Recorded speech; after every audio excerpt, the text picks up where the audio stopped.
ஈடேற்றமும் என்றென்றும் குறைவின்றி நிறையற்றமாகுக.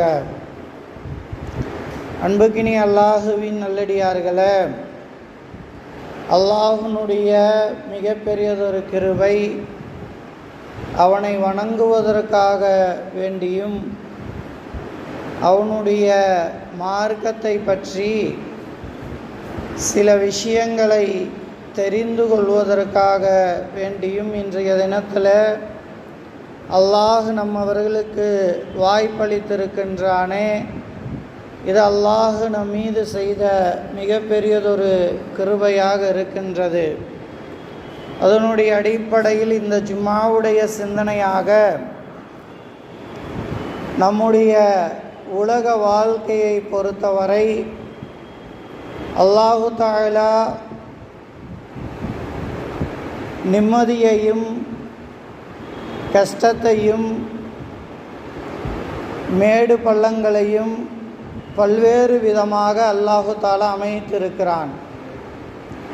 நேற்று போல் இன்று இல்லை, இன்று போல் நாளை இல்லை என்று சொல்லுகிற அளவிற்கு ஒவ்வொரு நொடியுமே மாறக்கூடியதாக, அடுத்து என்ன நன்மை நமக்கு ஏற்படும் அல்லது அடுத்து என்ன தீமை நம்முடைய வாழ்விலே ஏற்படும் என்று கணிக்க முடியாத அளவிற்கு அல்லாஹு தஆலா நம்முடைய வாழ்க்கையை அமைத்து கொடுத்திருக்கிறான். இதனுடைய பார்வை எப்படி இருக்க வேண்டும், இதை நாம் எப்படி எடுத்துக்கொள்ள வேண்டும்? சாதாரணமாக நம்முடைய வாழ்க்கையில் அன்றாடம் நாம் சந்திக்கக்கூடிய சவால்கள், அன்றாடம் நாம் கஷ்டப்படக்கூடிய அந்த கஷ்டங்கள், இது மட்டுமல்லாமல் ஒரு சிலருக்கு அல்லாஹு தஆலா அதிகமான சிரமங்களை, அதிகமான கஷ்டங்களை அல்லாஹு தஆலா தருகிறான்.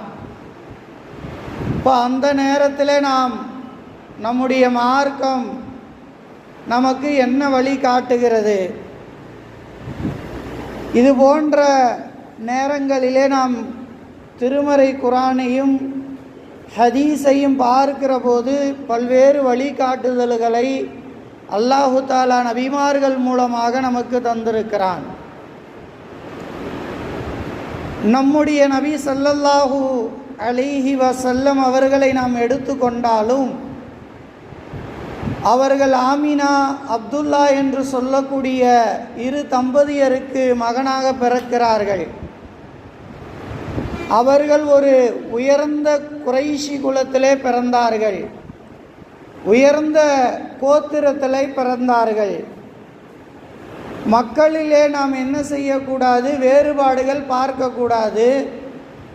ஆனால் கோத்திரம் என்று வருகிற போது அதெல்லாம் அல்லாஹு தஆலா அவர்களுடைய செயல்பாடுகள் நல்ல செயல்பாடுகளாக இருப்பதற்காக வேண்டி கிளைகளாக, கோத்திரங்களாக அமைத்திருக்கிறான். அது மட்டுமல்ல, நாம் அறிந்து கொள்வதற்கும் இந்த மனிதர்தான் என்பதை அறிந்து கொள்வதற்கும் அல்லாஹ் அமைத்திருக்கிறான்.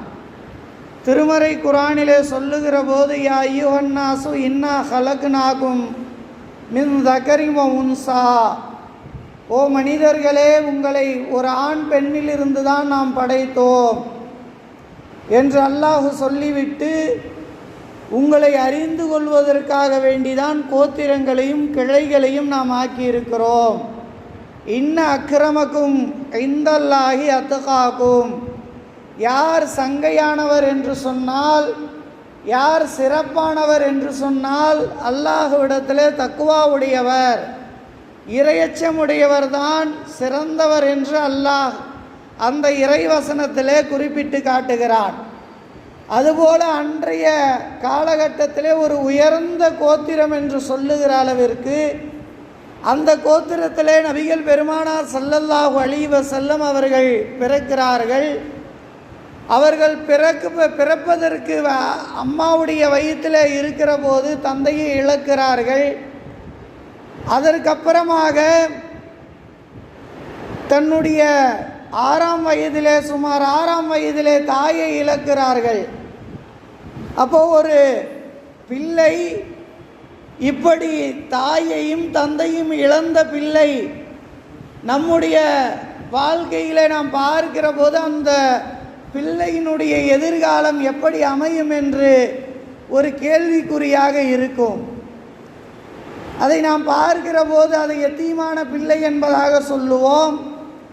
அதனுடைய வாழ்க்கை எதை நோக்கி செல்ல இருக்கிறது என்று தெரியாது. அதுபோல ஒரு கேள்விக்குறியாக இருக்கக்கூடிய நிலையிலே தான் நபிகள் பெருமானார் ஸல்லல்லாஹு அலைஹி வஸல்லம் அவர்களை அல்லாஹ் ஆக்கினான். அது மட்டுமல்ல, அவர்கள் ஆடு மேய்த்து இருக்கிறார்கள். சொந்தமாக அல்ல, கூலிக்கு ஆடு மேய்த்து இருக்கிறார்கள். பிற்காலத்திலே சஹாபாக்களிடத்திலே நபி அவர்கள் சொல்லி காட்டுகிற போது, நான் இதை மாதிரி ஆட்டுடைய விஷயத்தை சொல்லி கொண்டு வருகிற போது இதையெல்லாம் ஆடு மேய்த்தவருக்கு தானே தெரியும் என்று நபி தோழர்கள் கேட்கிற போது, நானும் கூலிக்கு ஆடு மேய்த்திருக்கிறேன் என்று நபி அவர்கள் சொல்லுகிறார்கள். அப்போ ஒரு குழந்தைக்கு தாய் தந்தை இல்லை என்று சொன்னால் அவர்கள் எவ்வளவு சிரமப்பட்டு வளர்ந்திருப்பார்கள். ஆனால் பிற்காலத்திலே இன்று வரை நபி அவர்கள் கியாமத் நாள் வரை பாராட்டப்படுகிறார்கள் என்று சொன்னால், புகழப்படுகிறார்கள் என்று சொன்னால், உலகம் முழுக்க நபி அவர்களுடைய பாராட்டுகளும் புகழ்களும் இந்த உலகத்திலே ஓங்கி இருக்கிறது என்று சொன்னால் அது மிகையாகாது. அப்போ அந்த நபியினுடைய அந்த முன் வாழ்க்கை அல்லாஹ் எப்படி சோதிக்கிறான், அங்கேதான் பக்குவப்படுத்துகிறான். இந்த சிரமத்தை கொடுத்து, இந்த கஷ்டத்தை கொடுத்து, எல்லா நபிமார்களும் ஆடு மேய்த்திருக்கிறார்கள். ஒரு உயர்ந்த குலத்திலே பிறந்த ஒரு பிள்ளை வந்து ஆடு மேய்க்க வேண்டும் என்று சொன்னால், அதுவும் கூலிக்கு ஆடு மேய்க்க வேண்டும் என்று சொன்னால் தாய் தந்தை இருக்கக்கூடாது. அல்லாஹ் முடிவு செய்கிறான். அல்லாஹ் என்ன செய்கிறான், அந்த இடத்துல ஏன்னா உயர்ந்த குலத்தில் ஆடு மேய்க்க விடுவாங்களா? சொந்த ஆடுகளாக இருந்தாலும் வேலைக்காரர்கள் இருப்பார்கள். அப்போ அந்த கஷ்டத்தை அந்த இடத்துல பக்குவம் பெற வேண்டும். நாம் சாதாரணமாக ஆடு மேய்ப்பது என்று சொன்னால் கடந்து விட்டு போகவிட முடியாது. பொறுமை உள்ளவர்களால் தான் அது முடியும் என்று சொல்லுகிறார்கள். அப்போ அந்த இடத்துல அல்லாஹ் பல்வேறு விதமான மெருகூட்டுகிறான். நாம் தங்கத்தை நகையாக ஆக்குகிற போது நாம் எந்த அளவிற்கு அதை சூடேற்றுகிறோம், அதை உருக்குகிறோம், அதுபோல் அல்லாஹு தஆலா ஒரு மனிதரை இந்த உலகத்திலே பிரகாசிக்க செய்ய வேண்டும் என்று சொன்னால், ஒரு நல்ல லீடராக வர வேண்டும் என்று சொன்னால், அவர்களை அல்லாஹு தஆலா கஷ்டத்தை கொண்டும் நஷ்டத்தை கொண்டும் அவர்களுடைய வாழ்க்கையை வறுத்தெடுக்கிறான். அப்படி வளர்ந்த நபிகள் பெருமானார் ஸல்லல்லாஹு அலைஹி வஸல்லம் அவர்கள்தான் போர்படை தளபதியாக, அல்லாஹுடைய நபியாக, ஆட்சியாளராக, எல்லா குடும்ப தலைவராக, வியாபாரியாக, எல்லா நேரத்திலும் சிறந்து விளங்கியவர்களாக நாம் பார்த்து கொண்டிருக்கிறோம். எந்த அளவுக்கு என்று சொன்னால், நபிகள் பெருமானார் ஸல்லல்லாஹு அலைஹி வஸல்லம் அவர்களுடைய வரலாறை தவிர எந்த ஒரு வரலாறும் தூய்மையானது என்று நாம் சொல்ல முடியாது. ஒரு மனிதர் வாழ்கிறார் என்று சொன்னால் அவர் நல்ல மனிதராக வாழ்கிறார், அல்லது நல்ல வரலாற்றுக்கு சொந்தக்காரராக இருக்கிறார், அல்லது நல்ல சாதனைகளை படைக்கிறார் என்று சொன்னால் அவருக்கு வரலாற்றை எழுதக்கூடியவர்கள் என்ன செய்வார்கள்? பிற்காலத்திலே அந்த வரலாறு உண்மையா பொய்யா என்பதெல்லாம் சொல்ல மாட்டார்கள். அவர் இப்படி செய்தார், இப்படி வாழ்ந்து சென்றார், அப்படி வாழ்ந்து சென்றார், அவர் மீது என்ன செய்வார்கள்? கட்டுக்கதைகளை எல்லாம் அவிழ்த்து விடக்கூடிய வரலாறுகள் தான் இன்று இருக்கிறது. ஆனால் நபிக்கு அப்படி சொல்லிவிட முடியாது. நபி ஸல்லல்லாஹு அலைஹி வஸல்லம் அவர்களுக்கு நாம் கட்டுக்கதைகளை சொல்லிவிட்டு சென்று விட முடியாது.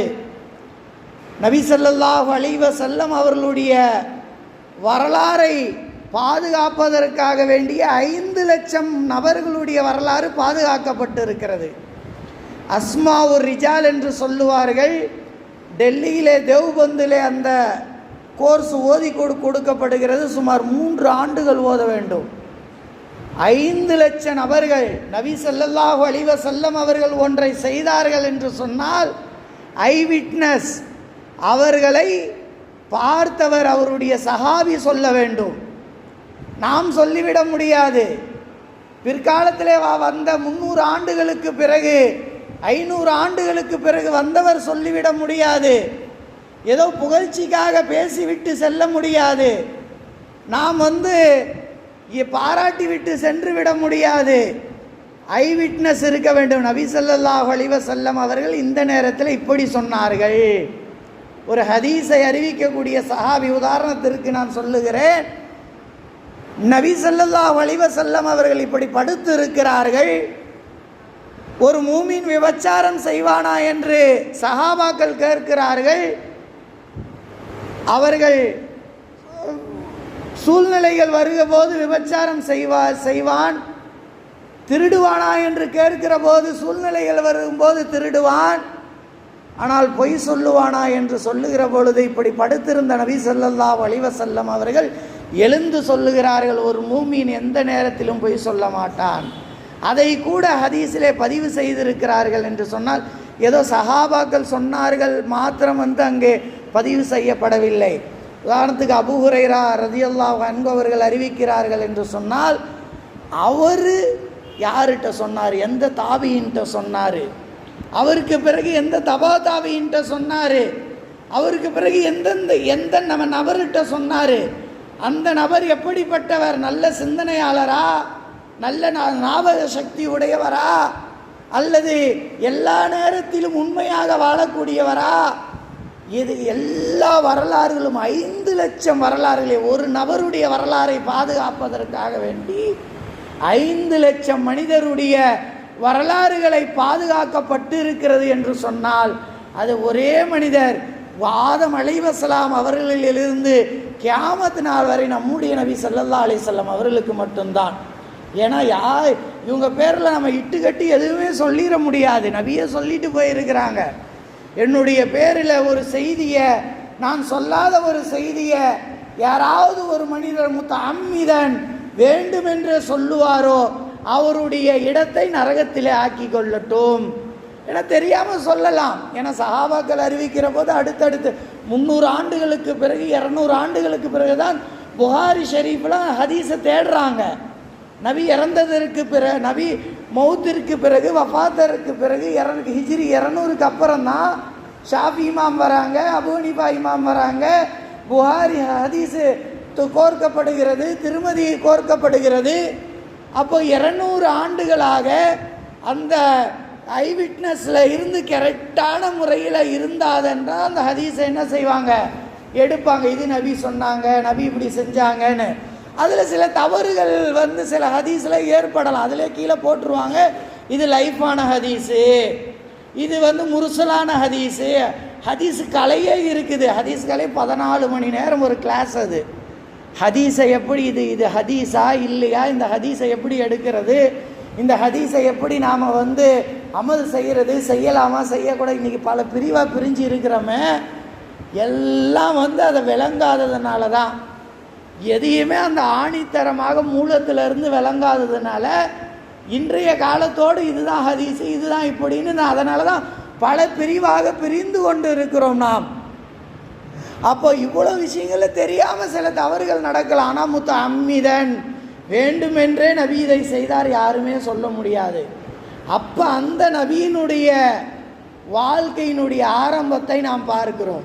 அந்த நபியினுடைய வாழ்க்கையினுடைய ஆரம்பம் என்ன, யத்தீமாக வளர்கிறார்கள், ஆடு மேய்க்கிறார்கள், பல்வேறு சிரமங்களை தங்களுடைய வாழ்க்கையிலே சுமக்கிறார்கள்.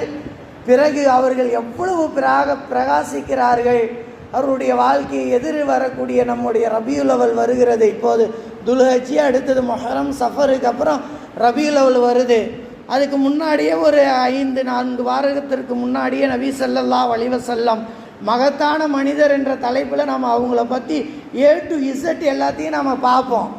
இங்கு வரக்கூடிய தலைப்பு இருக்கு என்னன்னா, அவர்களை அல்லாஹ் சிரமப்படுத்தினான். சிரமப்படுத்தி எதிர்காலத்தில் அவர்கள் பிரகாசிக்க வேண்டும் என்பதற்காக அதை தான் நாம் புரிந்து கொள்ள வேண்டும்.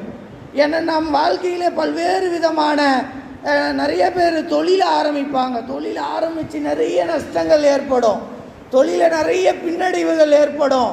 அப்போல்லாம் என்ன செய்யணும், அதில் அல்லாஹ் ஏதோ ஒரு நன்மையாக நாடி இருக்கிறான் அப்படி தான் நினைத்து கொள்ள வேண்டும்.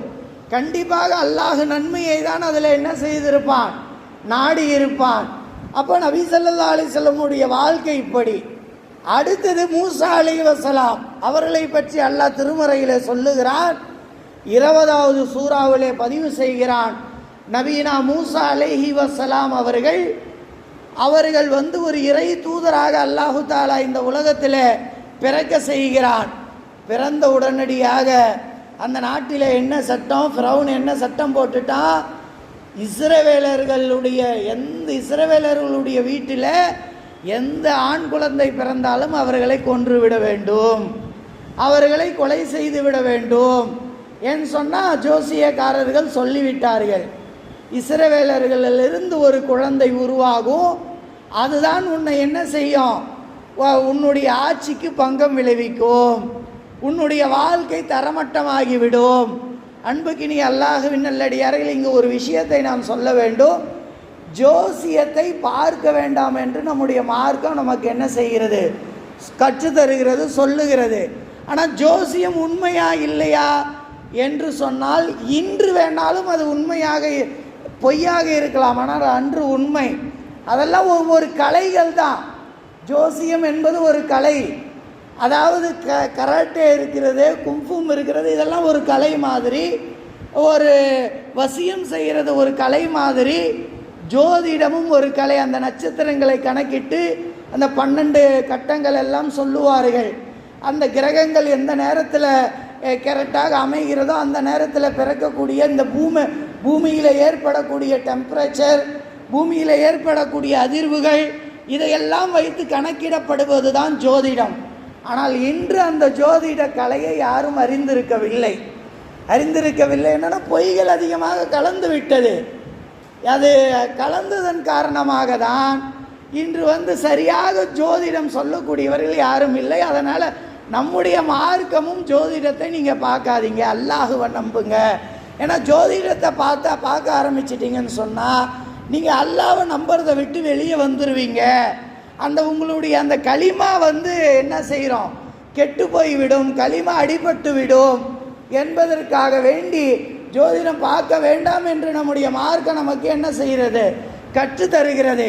அப்போ ஃபிரௌனுடைய காலகட்டத்தில் அந்த கிரகணங்களை எல்லாம் கணித்து அந்த எல்லா பூமியினுடைய தட்பவெப்ப நிலையெல்லாம் கவனித்து இந்த நேரத்தில் ஜனிக்கக்கூடிய குழந்தை இருக்கிறதே, இந்த குழந்தை உங்களுடைய ஆட்சிக்கு பங்கம் விளைவிக்கக்கூடியதாக இருக்கிறது, உங்கள் ஆட்சியை கவுக்கக்கூடியதாக இருக்கிறது என்று சொன்ன உடனடியாக என்ன செய்கிறார்கள், இஸ்ரவேலர்களுடைய ஆண் பிள்ளைகளை எல்லாம் நீங்கள் கொன்று விடுங்கள்.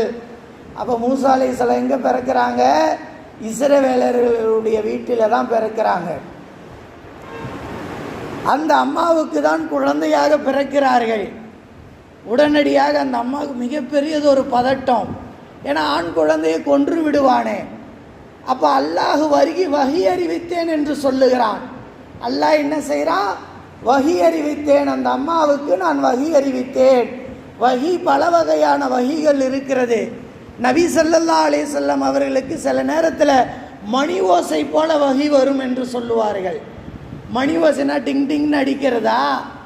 அன்புக்கினி அல்லாஹுவின் நல்லடியார்களை, இன்றைய காலத்தில் நாம் அதை விளங்குவதாக இருந்தால், நம்ம ஒரு 30 ஆண்டுகளுக்கு முன்பதாக, 35 ஆண்டுகளுக்கு முன்பதாக செல்ஃபோன் வசதி இல்லாத காலகட்டத்தில் தந்தி அனுப்புவோம். தந்தி அனுப்புகிற போது நான் மேட்ரை சொல்லிட்டா டிங்கோ அந்த சவுண்டு மட்டும்தான் வரும். என்ன செய்யும், அந்த சவுண்டு மட்டும்தான் வரும். மெசேஜ் அதே மாதிரி எந்த இடத்திற்கு நாம் தந்தி அனுப்பினோமோ அவருக்கும் சவுண்டு மட்டும்தான் வரும். அதே மாதிரி வஹி என்பது பல வகையான வஹி. அந்த வகையில் ஒரு வகையை தான் மூசா அலைஹிஸ்ஸலாம் அவர்களுடைய தாயாருக்கு அல்லாஹ் அனுப்பினான். இந்த குழந்தையை நீங்கள் என்ன செய்யுங்க, நைல் நதியில் விட்டுருங்க. அன்புக்குனி அல்லாஹுவின் நல்லடியார்களே, ஒரு பிறந்த குழந்தை ஓடுகிற ஆறுனா எவ்வளோ ஸ்பீடாக ஓடும், தண்ணி ஓடிக்கிட்டே இருக்கும். ஒரே ஆற்றுல 2 முறை குளிக்க முடியாதுன்னு சொல்லுவாங்க. ஆற்றுடைய ஒரே தண்ணியில் கால் நனைக்க முடியாதுன்னு. ஏன்னா அடுத்த தண்ணி வந்துக்கிட்டே இருக்கும். ஆற்றுல மூலம் பார்க்கக்கூடாதுன்னு சொல்லுவாங்க. ஏன்னா ஓடிக்கிட்டே இருக்கக்கூடியது. அதில் ஒரு குழந்தை போடப்படுகிறது என்று சொன்னால் அந்த குழந்தையினுடைய எதிர்காலம் எப்படி இருக்கும்? அன்புக்கினி அல்லாஹுவின் நல்லடியார்களே, அல்லாஹ் நம்முடைய வாழ்க்கையில் பொதுவாக ஒவ்வொரு நாளும் சில சவால்களை கொடுத்து கொண்டே தான் இருக்கிறான். அதை கஷ்டம் என்று எடுத்துக்கொள்ளாமல் சவால் என்று எடுத்துக்கொண்டோம் என்று சொன்னால் அதிலே நாம் வெற்றி பெறுவோம். அது மட்டுமல்ல, சில பெரிய கஷ்டங்களையும் அல்லாஹு தாலா நம்முடைய வாழ்க்கையில் தருவான். அதையெல்லாம் அல்லாஹ் நம்ம தந்திருக்கிறான். இதில் ஏதோ ஒரு நன்மையை வைத்திருக்கிறான். இதிலிருந்து விடுபடக்கூடிய தௌஃபீகை தா அல்லாஹ் என்று அல்லாஹ்விடத்தில் துவா செய்துவிட்டு நாம் கடந்து விட்டோம் என்று சொன்னால் நம்முடைய மனசு லேசாகிவிடும். இன்னும் நிறைய சம்பவங்கள் மூலமாக அல்லாஹு தாலா நமக்கு அறிவுறுத்தி காட்டுகிறான். அதையெல்லாம் வரக்கூடிய காலங்களிலே இன்ஷா அல்லாஹ் நாம் பார்ப்போம். அல்லாஹுவையும் அல்லாஹு சொல்லக்கூடிய விஷயங்களையும் முழுமையாக விளங்கி அதை முழுமையாக அங்கீகரித்து அதன்படி அமல் செய்யக்கூடிய தௌஃபீகை அல்லாஹு தாலா உங்களுக்கும் எனக்கும் உங்களுடைய சந்ததிகளுக்கும் என்னுடைய சந்ததிகளுக்கும் பரிபூரணமாக தந்தருள் புரிவானாக. அஸ்ஸலாமு அலைக்கும்.